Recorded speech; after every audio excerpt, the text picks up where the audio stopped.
Hey guys, I got called out to repair some paint and drywall peeling in this shower room at a firehouse.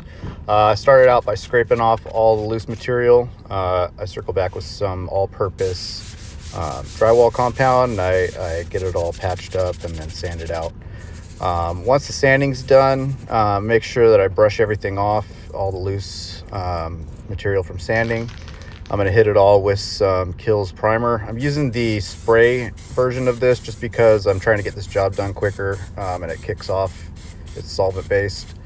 And then I go through and I'm recaulking all the corners. I use some tape so that I can get a nice clean pull line on that. I cut it in after I get it caulked out. I had to bounce out, so I took the tape off so that the caulking didn't dry to it. Next day I came back, got it rolled out with 2 coats.